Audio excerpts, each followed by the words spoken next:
Hi, Kelly. Thank you for the gift for Nathan. It arrived earlier today. Nathan was very happy. I'm glad he liked it. I wanted to celebrate him getting on the honor roll. He deserves a treat for studying so hard. Yes, he does. His new school has a very challenging program. He's one of the only few honor students. Wow! He should be very proud of himself. Yes, I think he is. But he has always been a very good student, and I make sure he's on top of his schoolwork all the time. I see. I was never good in school, so I can't imagine the hardship of an honor student. Remind me, how long has it been since you married my brother? It's been 3 years. I can't believe how time flies. Why do you ask? Well, shouldn't it be about time you two have kids? I mean, you wouldn't understand how hard it is to support children through school, would you? I guess not. Oops! I forgot you can't have kids. You were barren from having some sort of illness when you were younger, right? Have I offended you? No, it's okay. It's true anyway. Oh well. Glad you're okay about it. But it must feel awful you can't even hold your own child. My brother must be sad too. Dan and I discussed this way before getting married. He married me understanding my situation. Well, I'm sure he understands it, but that doesn't mean he's over it. I wish you two could know how wonderful it is to have children. It's great, especially when you have a smart one like Nathan. I agree Nathan is really smart. He has been good at everything he does, even as a little boy. I heard his new school is quite far. How's that going? It's fine, but the commute is quite long indeed. So we're considering to move closer to his school. Really? Does that mean Simon has to change school too? He's only in 4th grade, right? Would it not be hard for him to transfer in the middle of the semester? Why are you concerned about Simon? He can go to whichever school that's convenient. He's no good, unlike Nathan. Don't mind him. Oh, come on, Tara, you don't mean that. I understand Nathan is special, but you shouldn't disregard Simon. You don't have kids, Kelly. You don't understand what it's like. It's quite a nuisance when you have a stupid kid. It's a waste of time to look after him. How could you be so mean? My husband and I are happy as long as we have Nathan. I think Simon is supposed to have a test soon, and I already know he's going to fail it. Don't be so heartless just because he doesn't excel in school. And you really shouldn't call him stupid or a nuisance. Don't bully him. I can call him whatever I want to. You're so naive. Why do I have to pay attention to a kid who fails to please his mother? Don't you think it's a waste of time? Simon is only 10. How can you give up on him like that? He's full of potential. Blah blah. See, this is what I mean. You don't get it. You can't be such a dreamer. When you have two, you just know. Know what? The smart one will always be smart, but the stupid one will always be a failure. I don't blame you if you don't understand. Like I said, you don't have kids. You shouldn't decide so soon. Maybe Simon is not doing well in school because of how you treat him. You're hurting his feelings. How many times do I have to tell you that I don't care about him? Chatting with you makes me tired. I have to go shopping now. I only needed to say thank you for the gift. Bye now. Tara? What the heck is going on? Huh? What do you mean, Kelly? Simon came over to my house alone, crying. He said you told him to get out. That you even locked the door? Oh, that. He went to your place, huh? What do you want me to say? Sorry for the bother? No, that's not what I want you to say. You actually told him to get out, it's true? Yes. So what? Do you need to kick him out too? You can if you want to. Let's say I take him back to your place. Will he be allowed back into his house? You mean my house? Hell no. What? Do you understand how hurt he is? Do you not have a heart? Why do I have to feel sorry for him? He's the problem here, not me. What exactly is the problem? Do you remember the last time we spoke? I mentioned he was going to have a test, right? Yes, and? I told him repeatedly that he was not allowed to get a bad grade on the test, but of course, he does miserably. I had warned him. That's why you locked him out? Because of a test? You are unbelievable. It's called discipline. You do something bad, you get scolded. He's an idiot. I have to teach him a lesson. Enough already! Simon is not some kind of a pet! You don't call this discipline! He's 10 for crying out loud! Ugh, cut it off. Mind your own business, woman. None of this has anything to do with you. Of course it does! I'm his aunt! Dan is very concerned too! We're both Simon's family! Dan would say something like that. He's always has to be right like you. Anyone would agree you're being too hard on Simon. Oh, I know. Huh? Are you gonna stop bullying Simon? I have a better idea. I choose to focus on my special boy Nathan. You can have Simon. He's no good for me. You can raise him. What? It's a win-win, you see. A barren couples get a kid, and I get to focus on the better one. Are you serious? He's your own son! It's okay. I really have had enough of his stupidity already. And it's perfect, isn't it? You get to try your hand at raising a kid. You know what? Fine, we'll raise him, but no second thoughts. Oh, I definitely won't have any. We're getting ready to move closer to Nathan's school anyway. You can officially adopt him, and we can just cut all ties. Yes, I think that is best for Simon. And for me and Dan, too, since we won't be obliged to you in any way. But don't you dare act like his mother ever again. I won't, I'm sure of it. I only want Nathan, he's the special one. Okay, great, so we're all set. I'll set up the papers and send you his stuff later on. Hi, Kelly. Long time no speak. Are you still taking care of that stupid kid? Hi, Tara. If you mean Simon, of course we are. He is our child. We're not irresponsible like you.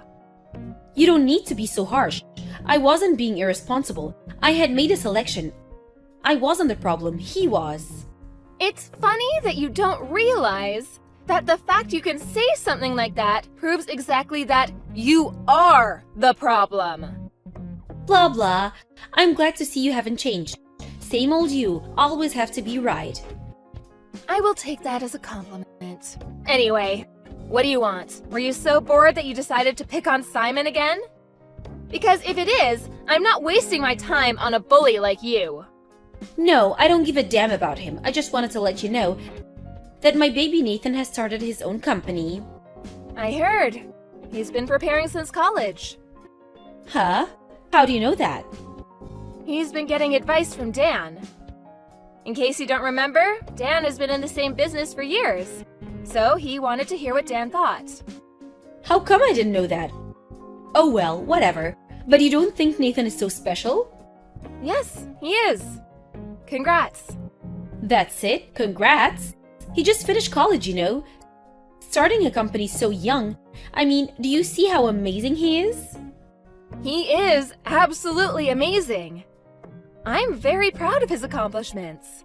But that's all him, not you. Don't be so silly. Nathan is amazing because I raised him well. I was a great mother. He's where he is today, thanks to me. You actually think so? Well, believe what you want. I really don't care. Oh, you're so boring. Are you jealous because you're stuck with the stupid one? Aw, that's too bad. Simon is not stupid. In fact, he's doing very well. You don't know anything about him. Doing well? You're so funny. If you don't think that he's stupid, you must be cuckoo too. Hilarious. You can say whatever you want to. One day, you will see who the real idiot is.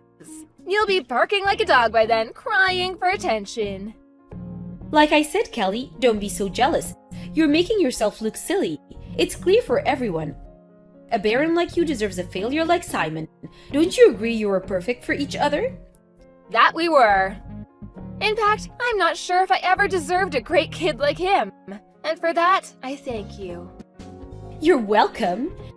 As miserable as your life may be, good luck. I will keep my fingers crossed for you. Goodbye. Kelly, what the hell?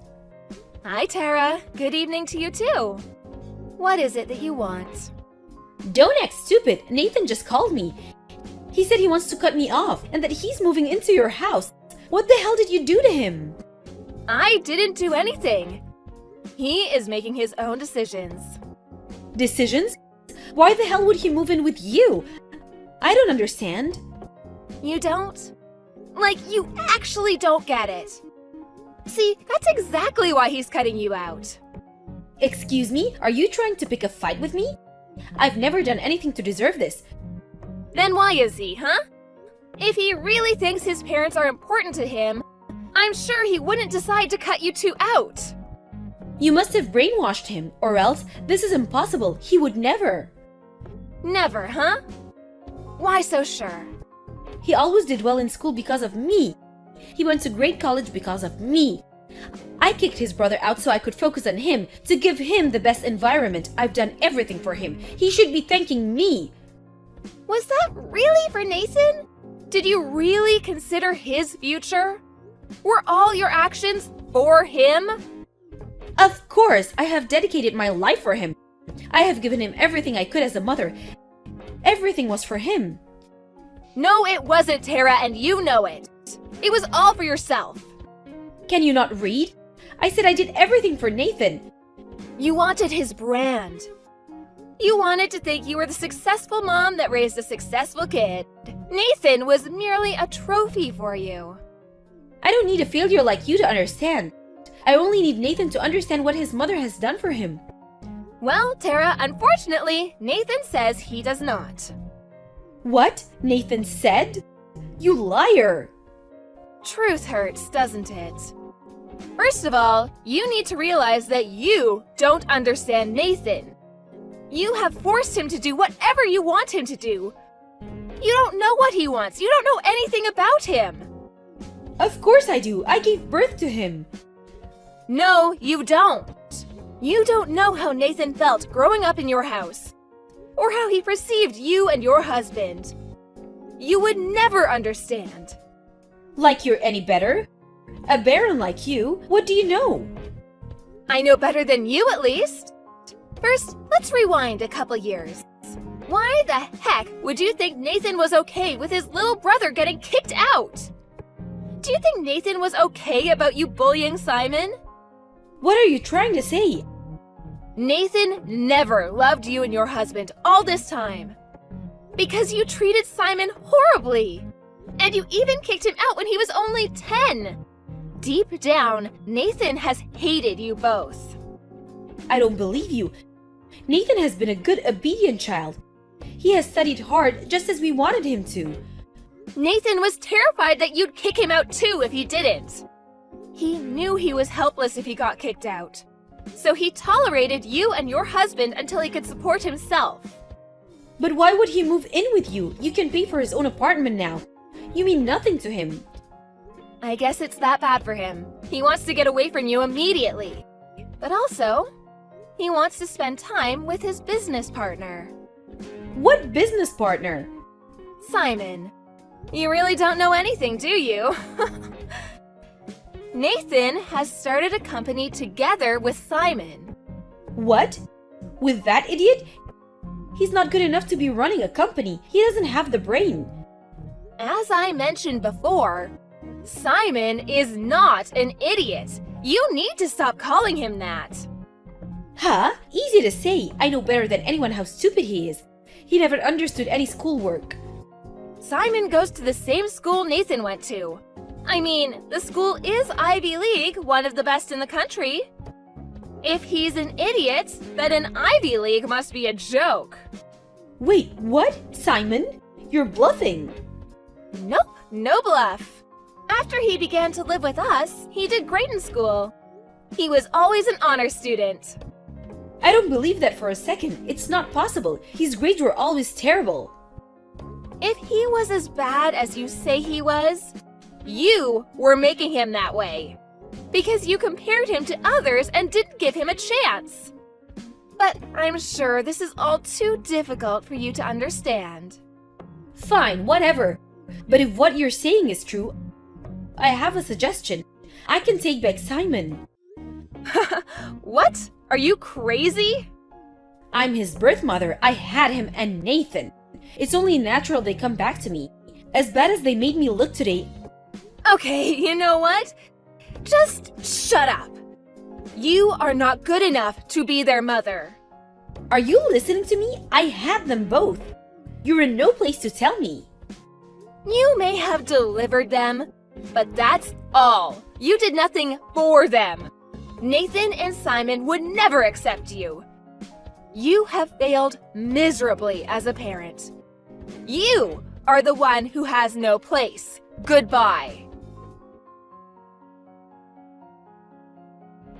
Afterwards, Tara and her husband came to our house enraged, but Nathan and Simon refused to talk to them. Nathan and Simon told their parents that they never wanted to see them again. They said they would call the police if the parents ever bothered them. Tara was completely shocked and lost for words as Nathan refused her. Everything she believed she had done for Nathan went down the drain. Later on, I heard that she never got herself back, and that the relationship between the couple was ruined as well. The siblings stayed with us for a while, but as their business quickly became a success, they soon found a nice apartment to live together. Dan and I miss the boys, but they come by often to see how we're doing. Simon, as he always has, treats us as his real parents and continues to care for us. We despise Tara and her husband, and how they have treated the boys, but we're thankful for them for giving us the best sons any parents could ask for.